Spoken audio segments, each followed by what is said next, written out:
আপনি জানলে অবাক হবেন, মাত্র 7 দিন তেল খাওয়া বন্ধ করলে আপনার স্বাস্থ্যের যে পরিবর্তন ঘটবে। প্রথম 24 ঘন্টা পর কোষের অক্সিডেটিভ স্ট্রেস ধীরে ধীরে কমতে শুরু করবে এবং খাবারের পর পেট ফাঁপা বা ব্লোটিং কমে আসবে এবং ব্লাড সুগার নিয়ন্ত্রণে আসা শুরু করবে। দ্বিতীয় দিন বা 48 ঘন্টা পর আপনার জাঙ্ক ফুড বা ফ্রাইড ফুডের প্রতি আকাঙ্ক্ষা বেড়ে যাবে, যা নির্দেশ করে আপনার test birds chemical reward loop থেকে ডিটক্স হচ্ছে। এটা দুর্বলতা নয়, বরং মস্তিষ্কের একটি ন্যাচারাল রিক্যালিব্রেশন প্রসেস।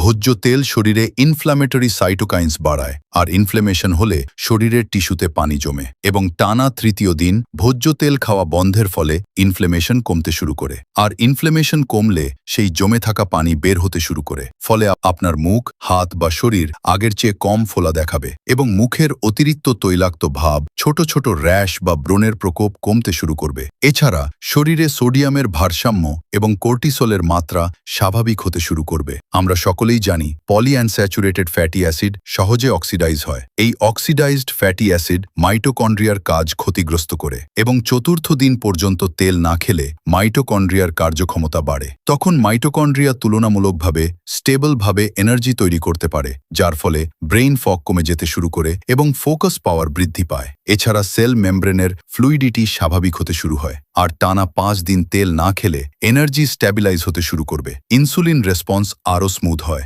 এবং ফ্যাট মেটাবলিজম স্বাভাবিক হতে শুরু করে। 6 নম্বর দিনে শরীরের হরমোনাল এনভায়রনমেন্ট আরও ব্যালেন্সড হতে থাকে। হরমোন লেভেলের পাশাপাশি রিসেপ্টর সেন্সিটিভিটি উন্নত হয়, যার কারণে শরীরের রেসপন্স আরও এফিশিয়েন্ট হয় এবং 7 দিন পর্যন্ত তেল না খেলে আপনি হালকা অনুভব করবেন। এনার্জি আরও প্রেডিক্টেবল লাগবে, হজম উন্নত হবে, মুড সুইং কমবে। তবে এটা মনে রাখা জরুরি যে 7 দিনে পুরো শরীর ফুললি ডিটক্স বা ট্রান্সফর্ম হয় না। এটা শুধু দীর্ঘমেয়াদী মেটাবলিক রিসেট প্রসেসের শুরু, যেখানে বহু বছরের অ্যাকিউমুলেটেড পলিআনস্যাচুরেটেড ফ্যাটি অ্যাসিড এবং ইনফ্ল্যামেটরি লোড ধীরে ধীরে পরিবর্তন হতে শুরু করে। তাই ভোজ্য তেল যেমন সয়াবিন, সানফ্লাওয়ার, রাইস ব্র্যান, পাম, ক্যানোলা অয়েলের পরিবর্তে বিফ ট্যালো, বাটার, ঘি অথবা কোকোনাট অয়েল ব্যবহার করুন এবং মাস্টার্স ক্লিনস দিয়ে ডিটক্স করুন। মনে রাখবেন, মাস্টার্স ক্লিনস পৃথিবীর সেরা ডিটক্স পদ্ধতির একটি। আর হ্যাঁ, সবকিছু খাঁটি ও বিশুদ্ধ পেতে সাথেই থাকুন এবং রিয়েল ডটের জন্য অপেক্ষা করুন।